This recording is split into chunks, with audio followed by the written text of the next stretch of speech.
What is the best bidding strategy at a buyer's ultimate choice auction?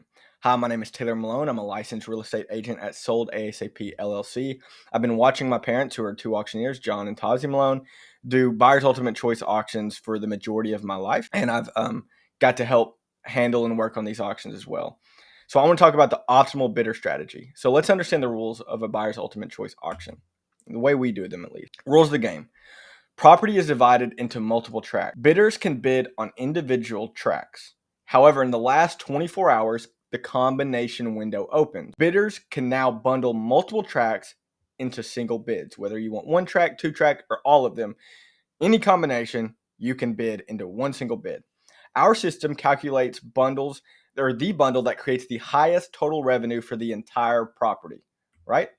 So choose your side. Are you an individual bidder or a large bundle bidder? Today, I'm going to talk from the perspective of the individual bidder, but through that, you will see what I believe to be the optimal strategy for large bundle bidders. Everything I say here is simply my opinion. It's from what I've seen. It is based on my own anecdotal evidence and my readings and understanding of the buyer's ultimate choice auction system, right? So a long time ago, in a galaxy not so far away, there was an auction. Bundle bidders are waiting for the combination window to strike. They're waiting for that last 24 hours. They plan on taking advantage of conservative bidding by individual bidders. Due to their buying power, they can end the game early. They can kick the individual bidders out early if they're overly conservative. By spreading their bid across multiple parcels, they can enter at a relatively low per acre cost while forcing massive premium penalties for individuals looking to re-enter the competition.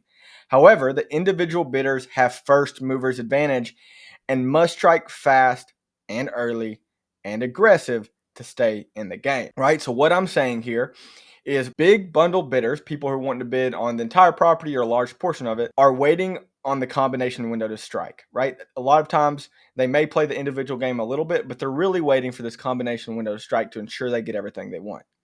And their best strategy is to take advantage of conservative bidding by individual bidders. If bidders bid too conservatively, right, they can hike up the price a little bit, but stay at a relatively low per acre cost for the entire property. And they can make it extremely hard for individual bidders to compete, essentially wiping out a large portion of the competition.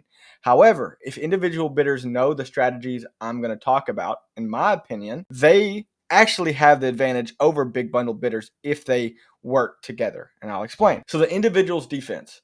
It's what I call the teammate effect through defensive positioning.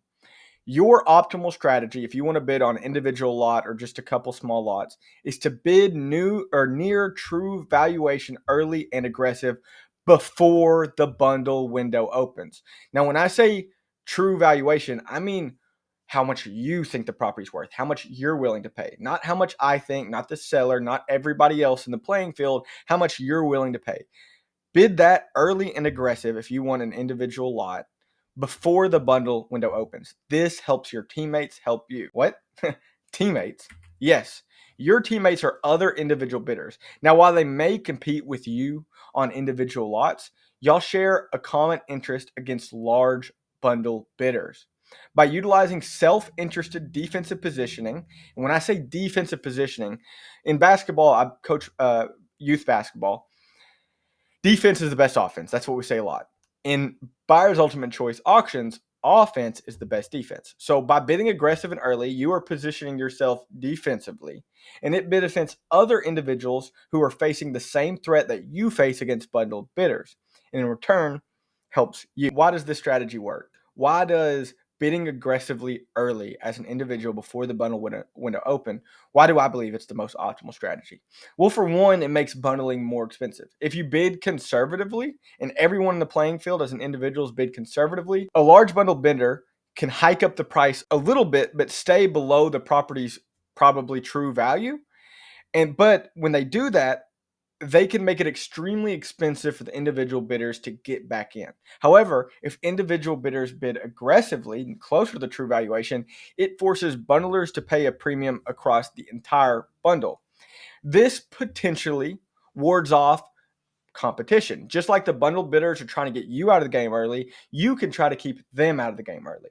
Your individual aggressive bid doesn't just impact your tract, it impacts the cost of the entire property. So what I mean by that is when you bid, you raise the valuation for all the individual bidders because the price per acre for the whole increases when you bid aggressively, helping ward off bundlers attempting to snipe their property from individuals. The benefit number two is it builds a competitive floor for your inadvertent teammates, the other individual bidders. Your aggressive bid raises the minimum for all future bundles because it raises the valuation of the whole property per acre. When bundlers take the lead, other individuals can re-enter from a higher floor than otherwise. This reduces the premium penalty for everyone else. Let me explain. Let's say that you think a particular parcel is worth $70,000, but before the combination window opens, you only bid $50,000. So now, if you want to go and be in the lead, and a bundler comes in and makes it where you have to bid $80,000 to get back in, now if you want to be in the lead, you have to pay a $30,000 premium penalty to get back in the lead. But we already established you only think it's worth $70,000. So you're not willing to pay that. That means any other individual bidder also has to pay a $30,000 premium penalty. What I mean by that is they have to pay $30,000 more than their last bid to get you back in the race, right? Because if that individual ups their bid, it'll bring you back into a winning position. However, if you would have bid your true valuation early, and I said it was worth 70, I'm going to bid 70. Now, there's only going to be a $10,000 premium penalty for any bidder. So we already established you won't pay 80, but you'll pay 70. However, now another individual bidder, instead of having to pay $30,000 over their last bid to get back in, they only have to pay $10,000 more, right? And so, in the end, by early fair evaluation bids on individual parcels, you were able to help other individual bidders, your inadvertent teammates, to avoid bearing the weight of premium penalties and help maintain competitive auction structure, allowing other individuals to help keep you in the race. By helping them, you can help you. So by bidding near your true evaluation early, it makes it easier for other individuals to compete. You put all the individuals who are now on a team into a more competitive position, helping them increase their bid just a little bit in order to take the lead against the bundlers and get you back in the race.